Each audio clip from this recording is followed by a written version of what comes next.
What's happening, fam? L.A.R movement still moving. Subscriber die trying. You see the thumbnail. How much does it cost to be a provider? And that's not a that's a for me that's an interesting question because I think that guys don't understand the cost. I think that women don't understand the cost, and I think uh, people more importantly don't respect the sacrifice. So to be a provider, let's just say you have to provide shelter or in a certain type of lifestyle. So I would say to be a provider, you have to provide, say, it costs you to provide a middle class to upper class lifestyle. That's what that's the base, in my opinion, right?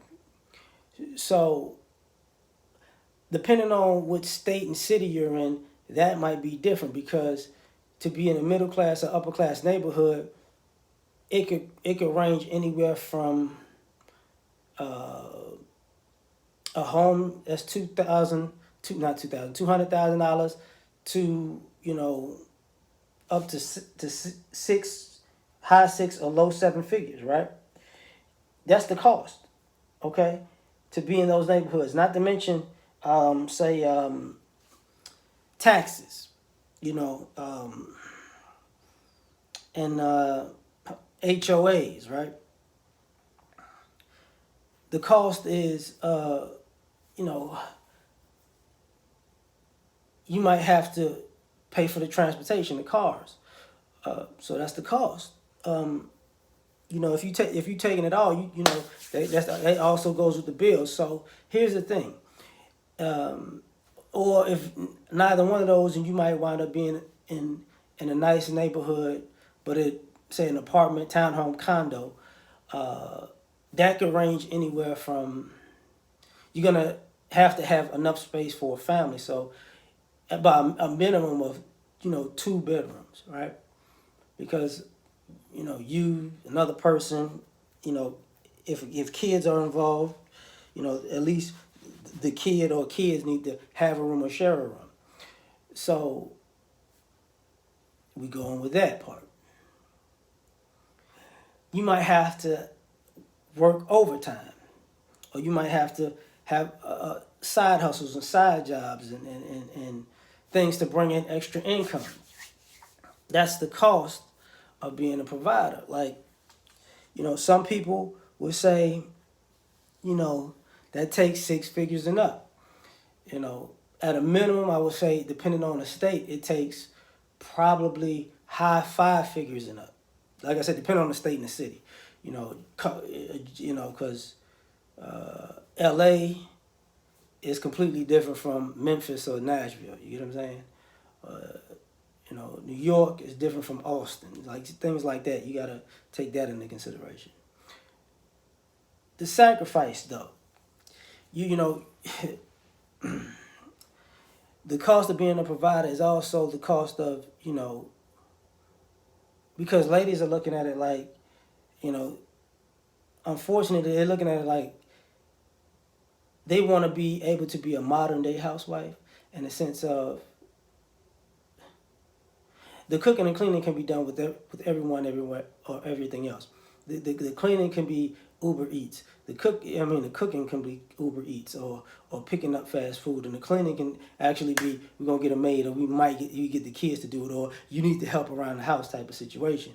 And that's where the sacrifice comes in because guys are not willing to take that sacrifice in the sense of, you know, some guys might pay for the outside of the house to be done and she pays for the inside of the house to be done. But we have to take it a step further because the other sacrifice is providing um, for the future. So who's gonna provide for the kids' future? Who's gonna provide? Who's gonna take care of the family in the event that somebody dies? Life insurance and leaving inheritance and wills and succession and all that other stuff. So the cost of being a provider is not just you know um, how much you make per month. It's like how much are you providing in life and after death.